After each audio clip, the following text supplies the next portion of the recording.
tanongin natin, harapin natin, tahimik kayo. Huwag kayo magsabay-sabay, di tayo magkaintindihan eh. Oh, sige. Moderate ako. Sige, tanong si siya. Bro Mario, may tanong ako Bro Mario. Si Kristo ba ay ipinanganak na literal? Okay. Nandiyan. Sasagot ako kapatid Sabi sa Biblia, sa Juan ng 3, ang ipinanganak sa laman ay laman nga. Ang ipinanganak sa Espiritu ay Espiritu nga. Si Kristo, ipinanganak yun sa Espiritu. Tapos nung magkatawan tao, ipinanganak naman sa laman. Kaya pero, bago siya ipanganak sa laman, anak na siya ng Diyos. Ang katunayan, babasa ko Galatia 4 ng 4. Datapot nang dumating ang kapanahunan, ay sinugo ng Diyos ang kanyang anak na ipinanganak ng isang babae. Nung dumating daw ang kapanahunan, sinugo ng Diyos ang kanyang anak na ipinanganak ng isang babae. Sa makatuwid, bago pa siya ipanganak ni Maria, anak na siya ng Diyos. So, sa mga Bro Mario, literal ay pinanganak si Kristo. Nung magkatawan tao, ipinanganak siya sa Wala kayong problema dun bro sa...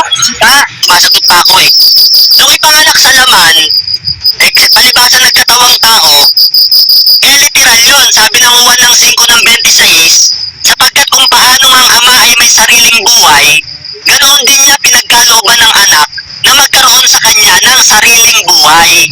Ngayon, yung Kristo, nagkaroon niya ng sariling buhay katulad ng ama, pinagkalooban. Nagkatawang tao yun.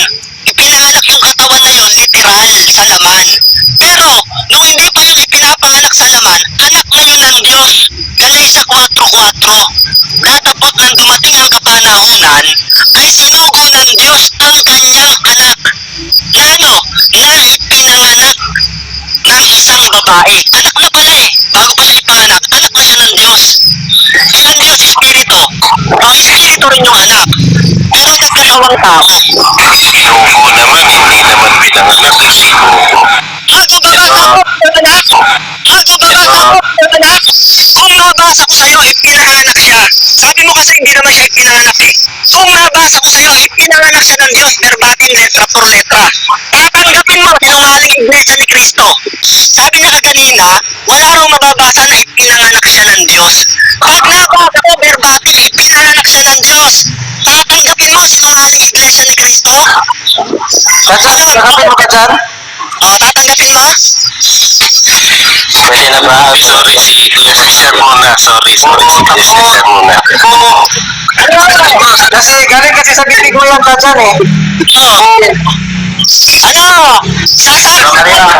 Bro Mario, ito na yung pangalawang tanong ko, Bro Mario. Sabi mo, tutol ka, pinanganak si Kristo ng Diyos. Tutol ka pag nabasa ko verbatim, pinanganak siya. Letra por letra. Tatanggapin mo, sinungaling ang iglesia ni Manalo? Umayaw na ka dyan, Bro Mario Umayaw na si ka dyan. Sorry. Mamaya, Bro Mario. Kasi si Cesar muna. Umayaw na siya. Sorry na. Sige. Balik na kayo. Sige, mute na ako. Pakinggan nyo, sabi niya, wala naman daw mababasang ipinanganak siya ng Diyos. Babasa ako, letra por letra, meron. Hindi pala siya naniniwala na ipinanganak na. Bro Mario, yung sinabi ko palang nabasa, Bro Mario, dun sa binasa mo, sinugo na siya bago pa ipinanganak ng isang babae. Sinugo yun. Kaya nga sabi ko, wala namang nabasa dun. Sinugo yung nabasa mo. Yan ba Bilang naman. Kaya sorry. Sosesyan na muna. Masugo Ang sabi mo kasi hindi pinanganak. Sorry na si Mga kapatid, ganito, nagsasorry na siya ngayon. Ibig sabihin, tanggap niya na. Amen! Ano ba yan? Nagkasay kayo sa